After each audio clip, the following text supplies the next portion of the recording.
thousands of reports of these large bipedal hairy creatures running around the world. It's Yeah. worldwide phenomena. It's not just here in the United States. It's, all over the world. And to me, they're just like people. There's different species of them around the Yeah, world. Homo cognatus. Yeah. I still put up new videos and new investigation videos, and still do live investigations from time to time. I am often asked to be a guest speaker at many paranormal events around the country. I do more than just cryptids, folks. Yes. I do ghosts, UFOs, and aliens. Yes. And I believe you were in the military for, I want to say, over 9 years, right?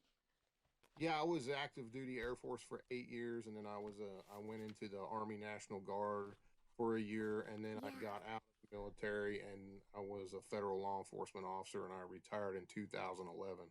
Kind of wrote the book as if I was writing a law enforcement report, Yeah. and people seem to really dig it. As they say, it's a very easy read. A lot of people don't realize, because it's part of the covered up history that our government has chosen to hide from the public.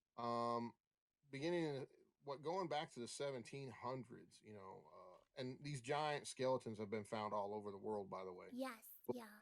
speaking of here in West Virginia, which used to be Virginia, and basically the whole Ohio Valley, Oh, um, wow. there's all these ancient mounds, and it comes from the Adena people and the ancient mound builders. When the European white settlers came in here, they were finding all these mounds, right? So, but they Yeah. wanted to settle the area, and they had to flatten all these mounds to plant crops and whatnot. So when they started doing that, they started uncovering all of these giant Yes. skeletons, anywhere from 7 to all the way up to, some reports, to 10 to 12 feet tall. Skeletons had 2 rows of teeth, but they're not human. There's no humans on record that had 2 rows of teeth. There's all kinds of theories out there, and in the book I touch briefly on that, and I throw it out there that maybe it's a possibility that these Bigfoots are some kind of offspring of these giants that were found. It is said that these skeletons were taken to the vaults, the deep underground vaults of the Smithsonian, and that's where they are to this day. Me and my partner David Weatherly, if you ever read the Yes. Black Eyed book, Oh he my wrote. He actually made a trip out to Lovelock Cave in Nevada a few years ago, where they found the red-haired giants, and there's a whole Paiute legend, the Native American, the Paiute tribe. They have Yeah. a whole legend about these red-haired giants, how they Yeah. would come, steal people from their tribe, and eat them. You know, Seemed to be in slow motion. The boulder hit the water with a tremendous heavy splash. My grandpa yelled for me to get to the truck as I watched him in the tent grab his shotgun. He yelled out facing the direction of the boulders came from, saying, "You heathens better get out of here or I will shoot." And then watched him rack around in the chamber of his shotgun. He was really shouted loud. And then he basically ends up trying to scare it off. yeah, I mean, my grandpa, he was a very strong man, and he wasn't scared of anything. And to see him scared, it really freaked me out. you know, Yeah.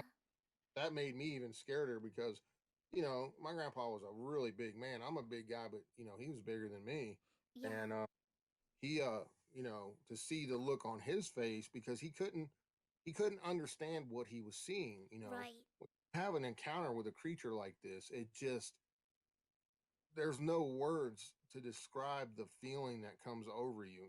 It's just pure terror.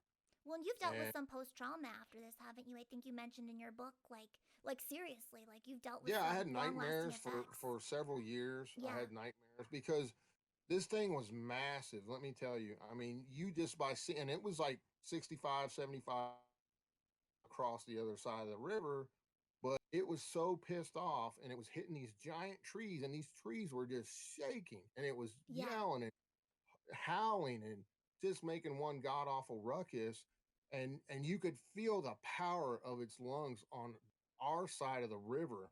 And if it would get a hold of you, you're done. I mean, it would just smash you like a human, like a can. Yeah. Grandpa came running, and I'm cowering down Yeah, beside the behind the thing. Yeah.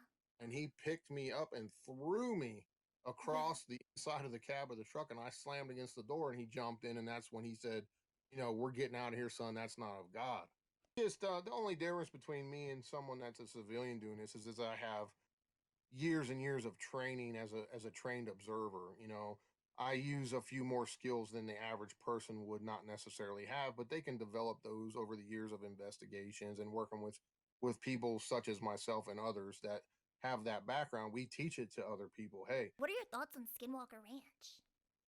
oh, that's one of those places that's just chock full of all kinds of paranormal phenomena, from unidentified craft in the sky to strange lights in the sky to And the strange portals and stuff too, and creatures, those cryptids, mutilations. portals. There's all kinds of theories. Some people think that they are the missing link between man and ape. Some people think that they're interdimensional beings. Some people, I throw another one out there that'll kind of blow your mind. What if they are ghosts of an extinct creature of a great ape that lived long ago? Because there's so many accounts of people seeing these creatures and they're walking through the woods and the people are following them and they go behind some brush or a tree and they're just Yes. disappeared. Yeah. Know what exactly they are or where they come from unless we have a body to study. Right. So that's where basically where it's at. It seems the old Bigfoot curse, if you will, they always seem to come out staticky or not clear, almost as if these creatures are emitting some kind of electronic pulse that messes up cameras. I mean, we don't know what they are. So Yes. powers they may possess. In the field a lot, doing different things, trying to capture a piece of Yeah. evidence. I'm also utilizing drones with FLIR, flying above the canopy and trying to capture one of these creatures on thermal cameras. So if you have an encounter you want to share, any kind of paranormal encounter, I'd be happy to hear it. There's a Yeah. story in there in Monroe County, West Virginia, and this man and his son lived, together. Uh, and they woke up one morning, there was a fresh snow on the ground, and they see this trackway coming up the bank across the road into their yard. Uh, and the Oh, that tracks are, disappears. yeah, and Yes. well, it doesn't disappear, but the trackway is huge. It's like the longest stride I think was 72 inches across, which is 6 feet.